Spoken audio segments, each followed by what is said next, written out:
Okay, Mr. President, today I complete the series of floor speeches on religious freedom that I began in September.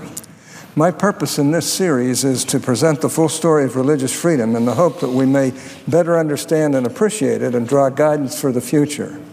Charting a path forward requires understanding where we have been and taking stock of where we are right now.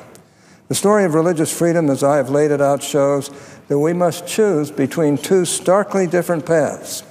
The story begins with religious freedom itself and why it is uniquely important and requires special protection. As I said in September, quote, "No decision is more fundamental to human existence than the decision we make regarding our relationship to the divine. No act of government can be more intrusive or more invasive of individual autonomy and free will than the act of compelling a person to violate his or her sincerely chosen religious beliefs," unquote. The story continues with the central place of religious freedom in America's identity. At no time in world history has religious freedom been such an integral part of a nation's origin and character. The seeds were planted centuries before the actual founding of this country, with one religious community after another coming to these shores to freely practice their faith. When Congress unanimously enacted the International Religious Freedom Act less than 2 decades ago, we declared that religious freedom, quote, "undergirds the very origin and existence of the United States," unquote. The story of religious freedom in America includes understanding both its status and its substance.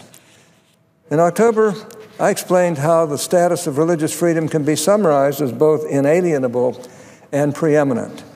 Religious freedom is inalienable because, as the Declaration of Independence asserts, it comes from God, not from government. And because it is endowed, that is part of our very humanity. And religious freedom is preeminent, or, as James Madison put it, quote, "precedent both in order of time and in degree of obligation to the claims of civil society," unquote. I also explained that the substance of religious freedom can be understood in terms of its depth, or what it includes, and its breadth, or to whom it applies. Religious freedom, for example, includes much more than religious belief or speech. In fact, protecting in law both religious belief and the exercise of that belief preceded the First Amendment by 150 years. Madison, again, gives us guidance defining the exercise of religion as the freely chosen manner of discharging the duty an individual believes he or she owes to God. This includes both belief and behavior in public and in private, individually and collectively. The substance of religious freedom also includes its breadth of application to all human beings. The First Amendment protects not certain exercises of religion or the exercise of religion by certain persons, but the free exercise of religion itself. As I mentioned, Congress unanimously enacted the International Religious Freedom Act. The vote in this body was 98-0, and 21 senators serving today, 12 Republicans and 9 Democrats voted for this legislation. So did Vice President Joe Biden and Secretary of State John Kerry, who were serving here. That law declares our religious freedom to be a universal human right, a pillar of our nation, and a fundamental freedom. This is the path of religious freedom on which we traveled for 3 centuries before a very different path emerged. In November, I outlined how the courts have begun to distort the First Amendment's protection for religious freedom. America's founders included a narrow prohibition on government establishment of religion as a support for the broad individual freedom to exercise religion. Since the mid-20th century, however, courts have instead expanded the Establishment Clause into a virtual ban on religion in public life and narrowed the Free Exercise Clause so that government may more easily restrict the practice of religion itself. I also examined how the courts, the Obama administration, and the state legislatures are contributing to attacks on religious freedom, right here in America. The common theme in these attacks is that far from being special, religious freedom must yield to other values or political objectives. Even worse, some are arguing that religious freedom is actually something negative that should be limited or even suppressed. These attacks not only target particular exercises of religion, but undermine religious freedom itself. Rather than inalienable, These attacks would turn religious freedom into something granted or restricted by government at its whim. Instead of preeminent, these attacks would reduce religious freedom to something optional and subservient. Rather than something deep and broad, these attacks would turn religious freedom into something shallow and narrow. State courts, for example, have imposed heavy fines on business owners who decline, based on their religious beliefs, to provide services such as photography, flowers, or catering for same-sex weddings. The decision by these business owners did not prevent anyone from getting married or from having the wedding they chose. Other photographers, florists, and bakers gladly stepped up to do business. The only real effect of these fines was to punish these individuals for exercising their religious beliefs. By punishing the exercise of religion itself, these courts are saying that religious freedom must necessarily yield to other political priorities. Obamacare made the same two-part attack on religious freedom, but on a much larger scale. First, far from trying to accommodate religious freedom in developing Obamacare or its implementing regulations, neither Congress nor the Obama administration gave religious freedom any consideration whatsoever. This is appalling in several different ways. Not only does it reflect a callous attitude towards this fundamental right, but it ignores the Religious Freedom Restoration Act's command that federal law properly accommodate religious freedom. The only way to avoid that requirement is for Congress explicitly to exempt a statute from RFRA's standards. Congress did not do so. But consider this. On January 15, 2010, President Obama issued his first Religious Freedom Day proclamation. He reaffirmed, quote, "our nation's enduring commitment to the universal human right of religious freedom," unquote. Just 2 months later, he signed into law the statute that so blatantly ignored and would be used to undermine that very universal human right. The second way that Obamacare undermines religious freedom is by imposing significant burdens on the actual exercise of religion. The Department of Health and Human Services, for example, tried to force business owners to provide insurance coverage for methods of birth control that violate their religious beliefs. Thankfully, the Supreme Court last year said that the Obama administration should have more properly accommodated religious freedom. Another case is now before the Supreme Court in which the Obama administration is demanding that a religious organization be forced to participate in providing insurance coverage for practices that violate their religious beliefs. The Obama administration, with its army of smart lawyers and deep well of taxpayer dollars, is fighting tooth and nail to make sure that its political objectives quash religious freedom. Last week, I outlined the benefits that religion and religious freedom provide. It is essential to forming and securing our basic rights. Religion was the engine driving great social movements such as abolition and civil rights. It motivates significantly greater contributions by individuals to charities of all kinds and inspires many of the largest charitable organizations in the country. But religion is not simply beneficial to society, it is an indispensable feature of any free government. Without religion and the moral structure it provides, freedom falters and democracy all too easily dissolved into tyrant.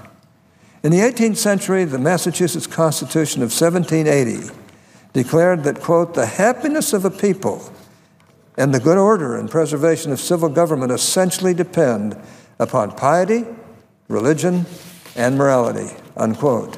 And in the 21st century, Harvard professor Marianne Glendon argues persuasively that religious freedom reduces societal violence and correlates with democratic longevity. Mr. President, the story of religious freedom that I've offered over the last few months presents a choice that we must make as we consider the way forward. On one path, religious freedom is an inalienable and preeminent right of all people. On the other path, it is uncertain and optional possibility. It is an uncertain and optional possibility for some people. On one path, the government must accommodate religious freedom. On the other path, religious freedom must accommodate the government.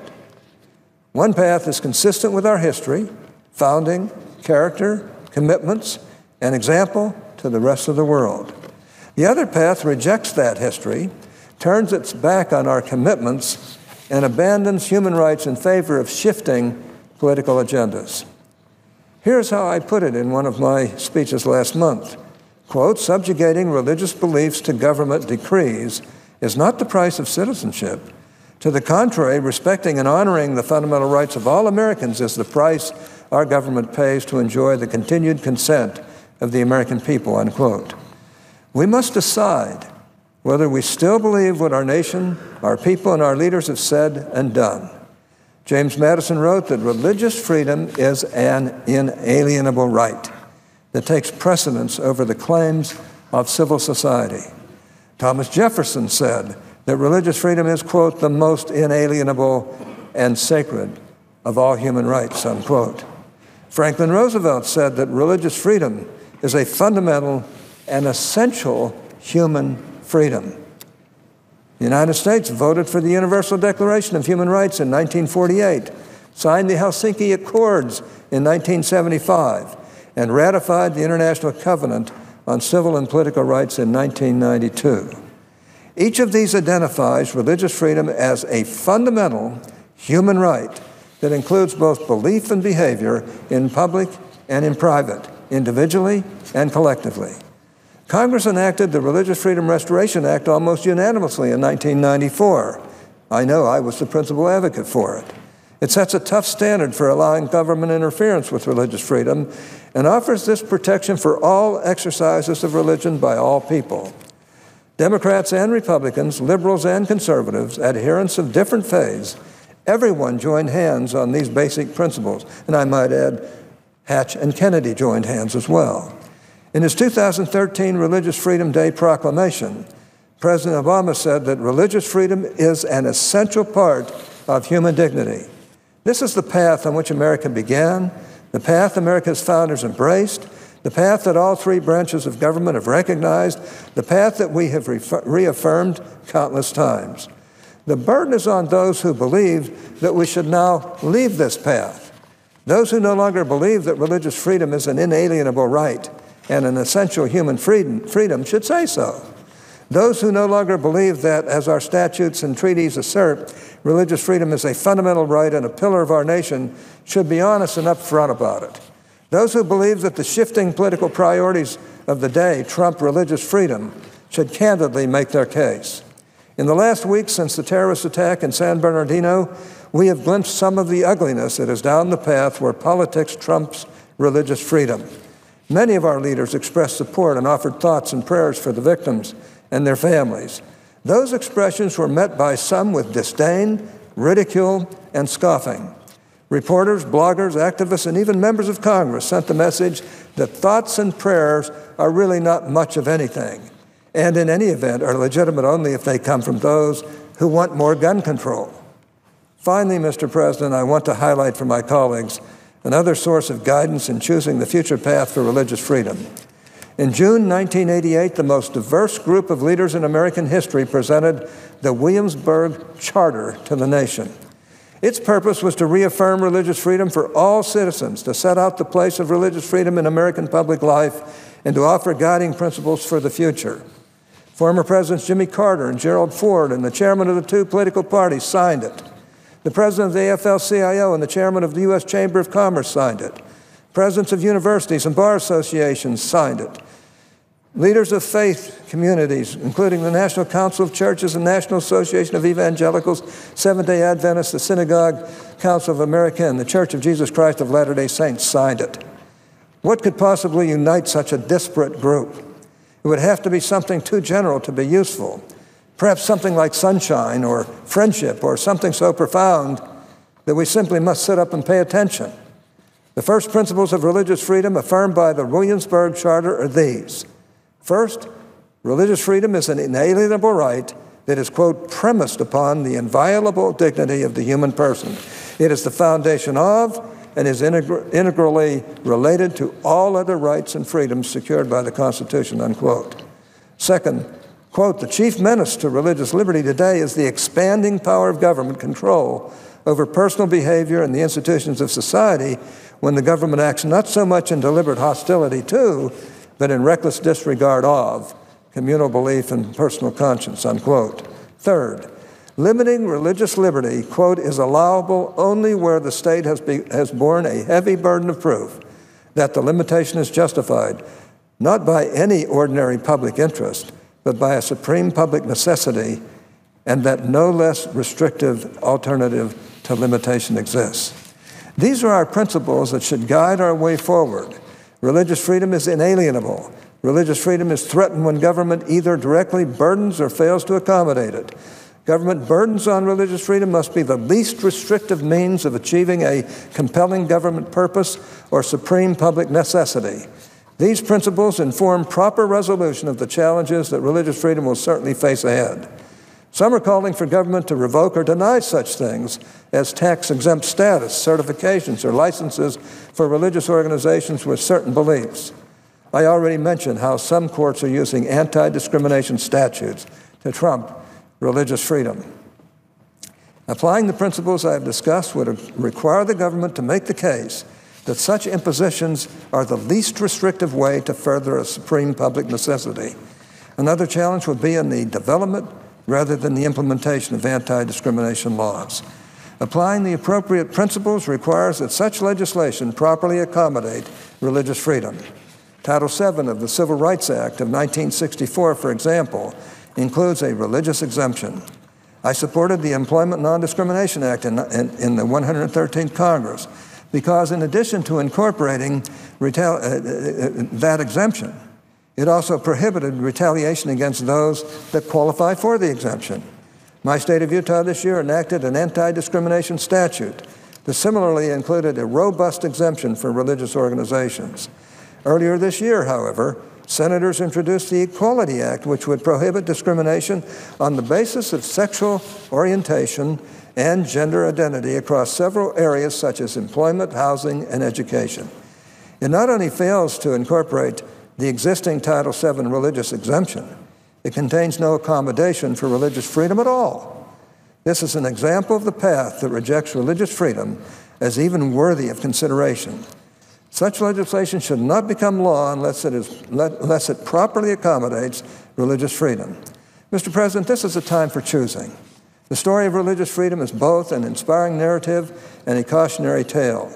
It brings to mind the inscription on a statue fronting the National Archives that eternal vigilance is the price of liberty. The heritage of religious freedom that took centuries to build can be dismantled in a fraction of that time. The right path means balance and accommodation. The wrong path means exclusion and suppression.